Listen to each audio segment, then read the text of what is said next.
Yo, what's up, everybody? So I'm Fire here, back with another video, and today I'll be showing you guys how to run the gun spread double flex formation. And right now I'm in the Chicago Bears offensive playbook. I will leave a link down below in the comment section to all the other playbooks that have this formation, but right now I'm just in the Chicago Bears. I think it's the best one out of all of them, but there's some other decent ones and ones that are very similar. So before we hop into our audibles and anything else, I'm going to go ahead and head to my packages right here by flicking the right stick. What you're going to want to do is head into the strong slots package. You guys see we have our tight end right here. You have to click it, and then you have your tight end right here on the outside. Then you can just sub in any receiver or whatever you want. I'm just going to put in Ito Smith. He's a fast little running back, and you can put the running backs at receiver too, which is nice as well. Just a little simple. You guys can tell that you can put receivers there. I'm just gonna go put Ridley there actually. So I guess you have to make two sort of subs, but that's just the way to get 4 wide receivers, which you'll take definitely over a tight end. More speed on the field, more things to worry about. Now I'm gonna go ahead and head into my audibles. I've already pre-done them, but you're gonna have to add RPO alert, Z screen, deep curl, and PA read. Just the base plays of the formation as well. I'm going to go over this Z spot play in addition to those plays. So that's pretty much going to give us a 5th audible. Just going to head into it real quick, and then we're going to start our video. So just come out against a random zone coverage. Now Z spot, it's definitely going to be focused around Hardy on this sort of corner route. And what I like to do is just simple basic setup. It's going to be block RB, put B on a streak, and then Y on a drag.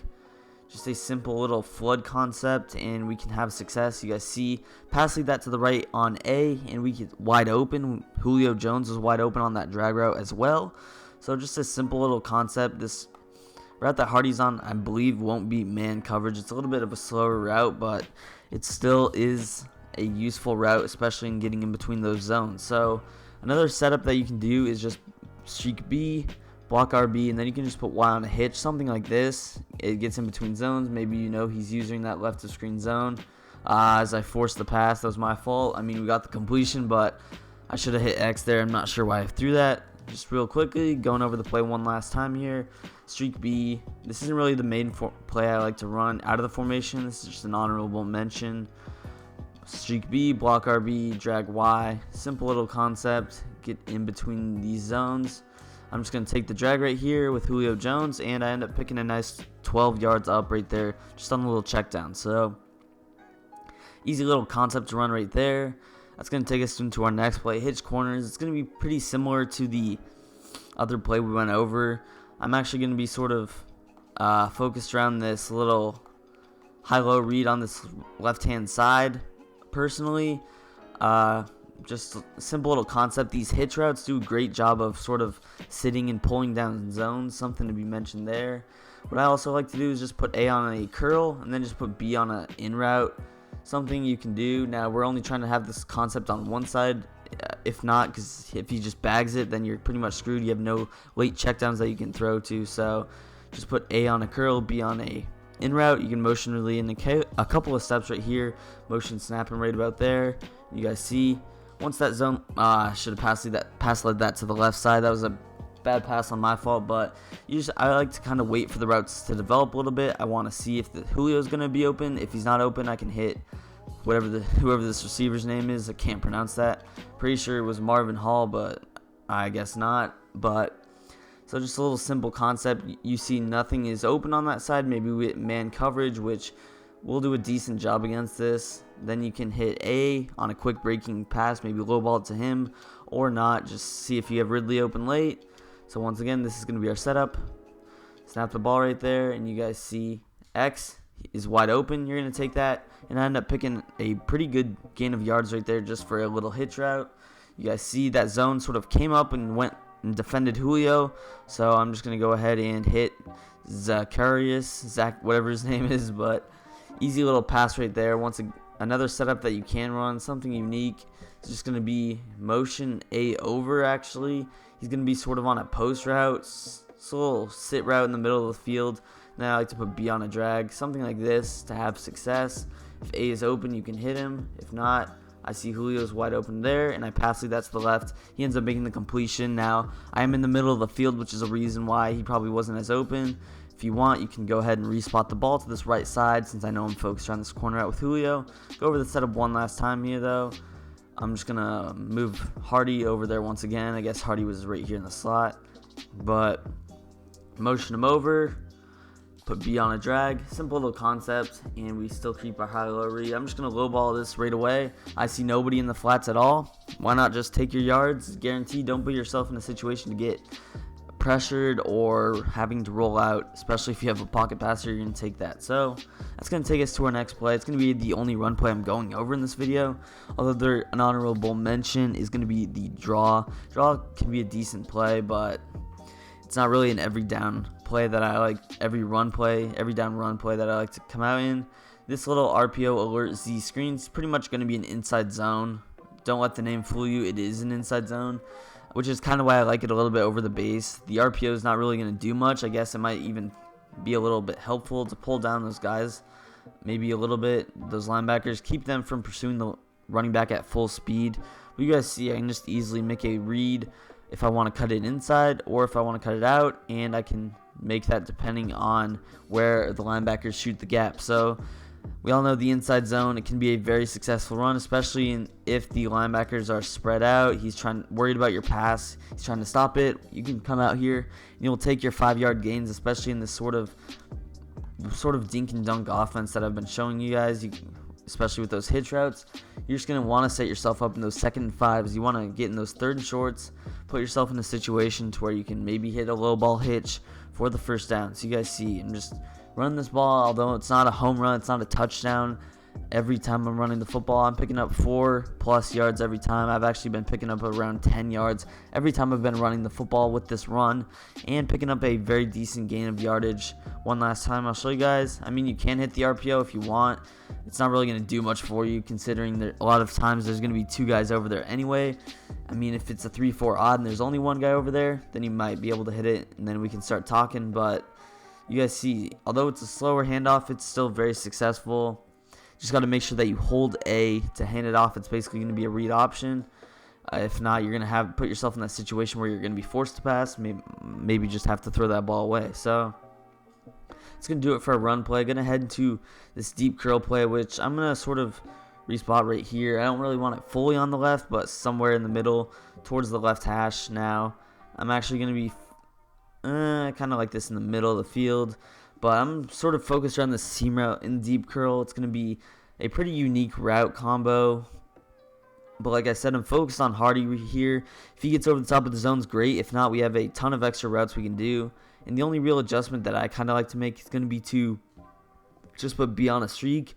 This is just going to open up Hardy a little bit more. It's going to set up Devontae Freeman in that, and then you don't really have to do anything else. You can do whatever you want on that left side, I suppose, but you guys see, just wait for Hardy to sort of get atop of that zone, and then you can just pass lead inside by holding the left stick to the left in our case, and you can easily hit him right there. So once again, set up all that is necessary to the play is going to be streak B. You guys see here, I see B's wide open, so I'm just going to take it. It looked like a hard flat, cover 2 hard flats right there. So I mean, I'm not complaining. If your opponent's playing a streak with B against a hard flat, you're gonna pass that to the right and take that every play of the game. But once again, you guys see now A gets bumped. You just pass that to the inside, and you can make a possession catch or aggressive catch. You tend to like to fall down on the ground if you guys see people in your area. You don't want to take an additional hit, risk losing the football or dropping the ball. But simple concept. Something else you can do is just put Y on a hitch. Just make a little bit short. Like I said, we like these short reads. We're going to take our big plays when we can, but if you want, you can easily just dink and dunk your way down the field with this concept. It's going to annoy your opponent. Nothing annoys me more than when my opponent's just throwing drag routes, hitch routes, and that's why it can be such a successful concept. You can also hit X early on this drag route. If pending there was a route right there underneath, you could have maybe cut that upfield, picked up some decent yards. One last time, I'm just going to streak B. I'll just put Y on a hitch, and maybe even put X on a slant, motion X in a little bit. You can definitely mix a lot of things up, just keeping the same thing. I'm just going to dump it down to Devonta Freeman. I mean, as far as I'm concerned, if he's wide open in the flats, I'm going to take that every play and pick up a nice 15 yards. So that's going to do it for our deep curl play. Heading into the last play of the video, it's going to be this play action read, PA read. It's a pretty interesting play. I do wish that Julio Jones was on a different cross route. You guys see, sort of on a weird crossing route where he looks like he's heading upfield and then he sort of flattens out at the end of his break, end of his route. We also have this route with X where he's sort of like motioning in almost on his route. It's a little bit slow developing, but it can get open. What I like to do to send around this play is just going to be to streak A, and then what I like to do is either put B on a slant or a drag. It doesn't really make a difference. Usually I'm going to do the slant in case we get match or man coverage, but I'm just putting him in a drag for this case. You can also, if you want, motion him in and then put him on a hitch. So what I mean by that, I motion him in, then I get the hitch option, RT, and then I can just snap it right there. It's a little bit slower, but you guys see, he's going to pull down those zones, and that's just going to open up Julio a lot. Julio looks like he's on a pretty short route right there, but he actually does end up getting pretty deep down the field, and you guys see that hitch route did a great job of pulling him down. If you don't want to worry about the adjustments, something you can do is just put A on a hitch. You don't have to worry about doing that motion, then put him on a hitch, then snap the ball. If that's too many steps. And then I can also just put B on this streak, motion him in a couple steps. You just want to give your opponent different looks, really. I can hitch or playmaker the hitch, the left or right, and he's gonna tend to beat the man coverage on that concept. Once again, I can do my other setup. I can just put A on a slant, B on a streak. Just maybe give myself a quick read with Hardy right here on the snap. I can maybe hit him in between the routes. Here I'm going to try to hit X, and I do. Just got to practice the timing. That S route can be pretty good because he's already stock pretty short down the field, which can be nice to the play. And this play is definitely stacked on all sides of the field. There's so much opportunity to run with this play. You can obviously come out here, run it stock, and have success, but all you have to do, all it takes is one route combo and one route, and you can make a play. Here you guys see Julio had the inside. I'm going to lowball that and pick up a nice gain of yardage. Pretty easy to roll out of the pocket as well with this play action that Freeman is on stock. So that's something to be noted. One last time here though, I'm just going to put A on a hitch, B on a streak, motion really in a couple of steps, snap the ball. You guys see by that thing I'm easily able to roll out. I'm just going to take Hardy right there, and I'll pick up my nice 4 or 5 yard gain. So that's going to go ahead and do it for today's video, guys. If you did enjoy, please make sure to leave a like on the video. Don't forget to subscribe to the channel for some more Fire Madden 20 content, and peace. I'm out of here.